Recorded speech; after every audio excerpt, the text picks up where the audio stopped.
DK Shivakumar ಅವರ ನೂತನ ಸರ್ಕಾರದಲ್ಲಿ ಕಲಬುರಗಿ ಜಿಲ್ಲೆಯ ಚಿತ್ತಾಪುರ ಕ್ಷೇತ್ರದ ಶಾಸಕ ಪ್ರಿಯಾಂಕ್ ಖರ್ಗೆ ಅವರು ಸಚಿವ ಸ್ಥಾನಕ್ಕೆ ಪ್ರಮಾಣ ವಚನ ಸ್ವೀಕರಿಸಿದ ಹಿನ್ನೆಲೆಯಲ್ಲಿ ಕಲಬುರಗಿ ನಗರದ ಖರ್ಗೆ ಅವರ ಲುಂಬಿನಿ ನಿವಾಸದ ಎದುರು ಭರ್ಜರಿ ಸಂಭ್ರಮಾಚರಣೆ ನಡೆಯಿತು. ಸಮಾಜ ಸೇವಕರು ಹಾಗೂ ದಲಿತ ಸಮುದಾಯದ ಯುವ ಮುಖಂಡ ಸಾಗರ್ ಜನ್ನಾ ಅವರ ನೇತೃತ್ವದಲ್ಲಿ ಕಾರ್ಯಕರ್ತರು ಮತ್ತು ಅಭಿಮಾನಿಗಳು ಪಟಾಕಿ ಸಿಡಿಸಿ ಸಿಹಿ ಹಂಚುವ ಮೂಲಕ ಸಂತಸ ವ್ಯಕ್ತಪಡಿಸಿದ್ದರು.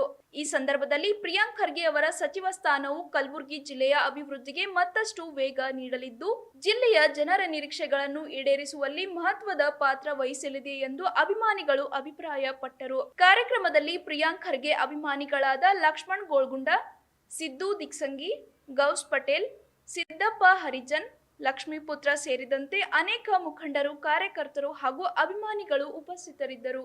ಸಚಿವರಾಗಿ ಪ್ರಮಾಣ ವಚನ ಸ್ವೀಕರಿಸಿದ ಪ್ರಿಯಾಂಕ್ ಖರ್ಗೆ ಅವರಿಗೆ ಶುಭಾಶಯಗಳನ್ನು ಸಲ್ಲಿಸಿದ ಅಭಿಮಾನಿಗಳು ಅವರ ನಾಯಕತ್ವದಲ್ಲಿ ರಾಜ್ಯ ಹಾಗೂ ಜಿಲ್ಲೆಯ ಅಭಿವೃದ್ಧಿಗೆ ಹೊಸ ದಿಕ್ಕು ಸಿಗಲಿದೆ ಎಂಬ ವಿಶ್ವಾಸ ವ್ಯಕ್ತಪಡಿಸಿದ್ದರು.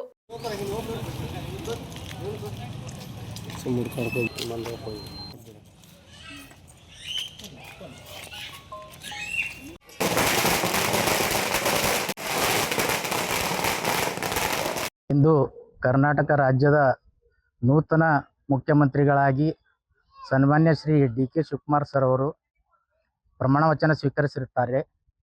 ಅದರಲ್ಲಿ ಸಚಿವ ಸಂಪುಟದಲ್ಲಿ ಸಂಪುಟ ದರ್ಜೆಯ ಸಚಿವರಾಗಿ ನಮ್ಮ ಈ ಭಾಗದ ಹೈದರಾಬಾದ್ ಕರ್ನಾಟಕದ ಯುವಕರ ಆಶಾಕಿರಣರಾಗಿ ಹಾಗೂ ಡೈನಾಮಿಕ್ ಲೀಡರ್ ಆದಂಥ ಸನ್ಮಾನ್ಯ ಶ್ರೀ ಪ್ರಿಯಾಂಕ್ ಖರ್ಗೆಜಿ ಅವರು ಕೂಡ ಇಂದು ಪ್ರಮಾಣ ವಚನ ಸ್ವೀಕರಿಸಿರುತ್ತಾರೆ. ಆದ್ದರಿಂದ ಕಲಬುರಗಿ ಜನರ ಹಾಗೂ ನಮ್ಮ ಸಾಗರ್ ಜನ್ನಾ ಅವರ ನೇತೃತ್ವದಲ್ಲಿ ಇಂದು ನಾವು ಅವರ ಮನೆ ಹತ್ತಿರ ಹರ್ಷವನ್ನು ಪಟಾಕಿ ಸಿಡಿಸುವ ಮುಖಾಂತರ ವ್ಯಕ್ತಪಡಿಸಿರುತ್ತೇವೆ. ಆದ್ದರಿಂದ ಈ ಮಾಧ್ಯಮ ಮುಖಾಂತರ ನಾವು ಈ ರಾಜ್ಯದ ಮುಖ್ಯಮಂತ್ರಿಗಳು ಹೇಳುವುದೇನೆಂದರೆ, ನಮ್ಮ ಯುವ ನಾಯಕರಾದ ಪ್ರಿಯಾಂಕ್ ಖರ್ಗೆಜಿ ಅವರು ಮುಂದಿನ ದಿನಗಳಲ್ಲಿ ಈ ರಾಜ್ಯದ ಮುಖ್ಯಮಂತ್ರಿಗಳಾಗಿ ಕಾರ್ಯನಿರ್ವಹಿಸಲಿ ಎಂದು ನಾವು ಆಶಿಸುತ್ತೇವೆ. ನಮ್ಮ ರಾಜ್ಯದ ಹಿರಿಯ ರಾಜಕಾರಣಿಗಳಾದಂಥ ಸನ್ಮಾನ್ಯ ಜಿ ಪರಮೇಶ್ವರ್ ಸಾಹೇಬರು ಹಿರಿಯರಾಗಿರುವುದರಿಂದ ಅವರನ್ನು ಉಪಮುಖ್ಯಮಂತ್ರಿಗಳನ್ನಾಗಿ ಮಾಡಲು ಅವಕಾಶವನ್ನು ನೀಡಿರುತ್ತಾರೆ.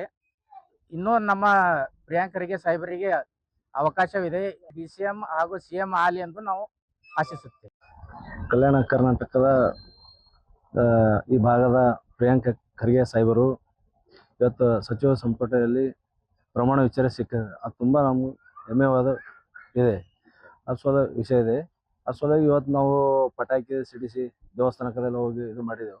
ಅದಕ್ಕೆ ಮುಂದೆ ಬರೋ ದಿನದಲ್ಲಿ ಏನದ ಒಳ್ಳೆ ಅಭಿವೃದ್ಧಿಗಳು ಆಗ್ತಾವೆ. ಹಿಂದೆ ಕೂಡ ಒಳ್ಳೆ ಅಭಿವೃದ್ಧಿಗಳು ಆಗ್ಯಾವ. ಒಳ್ಳೆ ಖಾತೆಗಳು ಕೊಡಬೇಕು. ಮುಂದೆ ಬರೋ ದಿನದಲ್ಲಿ CM ಆಗಬೇಕು ಅವರು.